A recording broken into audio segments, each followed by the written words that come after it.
The 2016 NBA regular season might actually go down as the greatest season of all time. Steph Curry winning the first unanimous MVP in history as they broke the regular season record while Kobe completed his farewell tour was some of the best sports television we had seen. In fact, on April 13th, 2016, we might have had the greatest night in NBA regular season TV history. On one channel, we had Kobe Bryant's final game, and on the other, we had the Warriors going for the regular season record. True basketball fans will never forget how awesome it was going back and forth between the two. And it was just as fitting as somehow these playoffs would be even more entertaining than the regular season had been. From when the Warriors came back 3-1 against Kevin Durant and the Oklahoma City Thunder, which is the playoff series that gave us the vintage Game 6 Clay that we all love and remember. And then of course the NBA Finals that included the infamous Game 5 suspension of Draymond and then ultimately the 3-1 comeback of the Cavaliers. And in those NBA Finals after the Cavaliers had won Game 6, LeBron was quoted as saying, mentally and physically, I'm telling you, they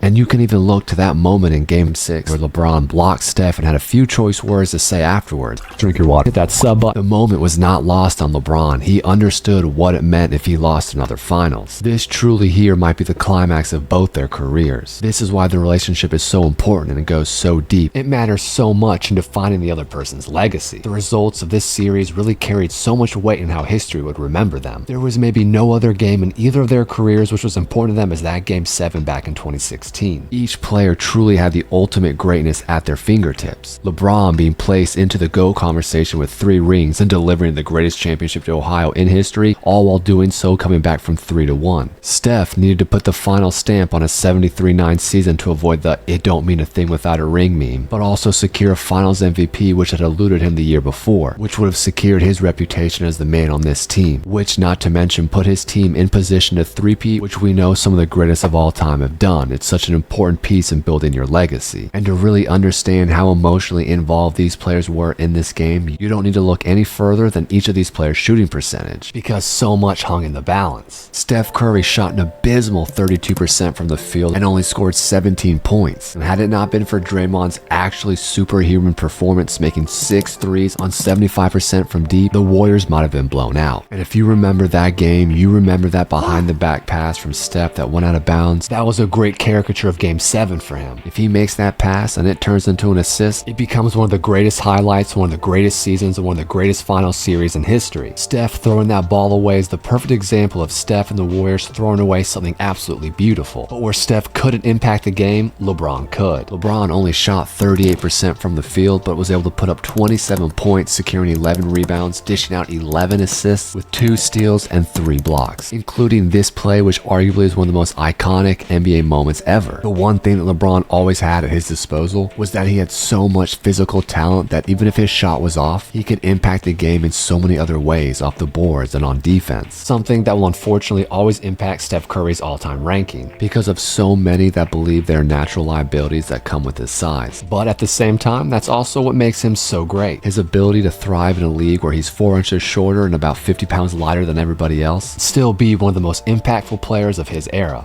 No, I'm serious, drink your water. It was at this moment in their careers that LeBron had broken Steph. And as Kyrie hit that dagger to win Game 7, little did LeBron know he was seeing the first step in a line of dominoes that would end up turning into be his worst nightmare. The Warriors giving up that 3-1 lead to the Cavs and losing the finals had cut and hurt them so deeply they ended up turning to one of their biggest rivals in Kevin Durant and recruiting him onto their team. This was one of the most controversial moves in all of sports history. Never had we seen such a high-level player leave his team, which was one of the top contending teams in the league, for the team that had beat them in the playoffs the year before. This was simply unheard of, and this had broken the unwritten rule to so many other veterans. Kevin Durant was criticized just as much, if not more, than LeBron James had when he had left Cleveland for Miami. Not only was this 2016 series the climax of their careers, it was also another time and element in their relationship that tied their careers together, their legacies. Steph and LeBron could both now say they were a part of 2 of the biggest super teams in NBA history. The situation that Steph Curry had found himself in was something that LeBron James understood, something he had been through before.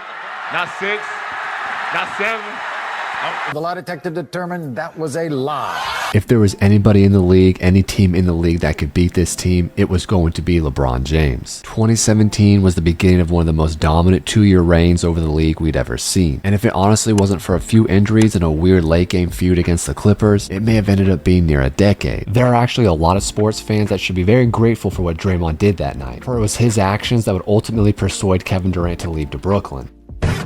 Anytime we've seen a team like this formed, we automatically pencil them into the finals and call them the champions. The 04 and 2012 Lakers, the 96 Rockets, the 2023 Clippers, the 2013 and 2021 Nets. These are all teams that seemed unbeatable on paper, but had these foreseeable issues that people chose to ignore that ended up actually being their downfall. The Warriors were a proven championship organization with a system that benefited from adding KD. Think of a V12 engine that you put a turbo on. It's only gonna get better. Kevin Durant truly is the ultimate offensive weapon, and when he was placed in a situation where he couldn't be double teamed, knowing that if they did, Steph and Klay would make them pay, this opened up the floor for Kevin Durant like he would never see in his career again, and ultimately led to being one of the reasons why they were such an offensive juggernaut. But whether or not you agreed with KD's move, it worked, and Steph was able to put LeBron in some of the most uncomfortable positions of his career. In 2017 and 2018, the Warriors finished with records of 67 and 15 and 58 and 24 respectively, and both years going through the playoffs with very little resistance. Even though many would argue that the Spurs may have taken them 7 games if Kawhi didn't get hurt in that third quarter when Zaza Pachulia closed out too closely, or they lose game 7 to the Rockets if Chris Paul doesn't end up injuring his hamstring. Meanwhile, in the East, LeBron's 2017 and 2018 seasons could not have been more tumultuous. There was no other team that felt the pressure of KD going to the Warriors more than the Cavaliers, as that move was designed specifically to stop them. And in 2017, they regressed and only finished 51 and 31, and while many started to think that the Cavs might be finished, they woke up in the playoffs and absolutely steamrolled their way to the finals. But just when LeBron thought things couldn't get any harder, the one person he was able to rely on throughout this entire battle against Steph and the Warriors was leaving his side. The person who sank the Game 7 dagger in 2016 and helped secure Cleveland's first championship in history would be headed to Boston.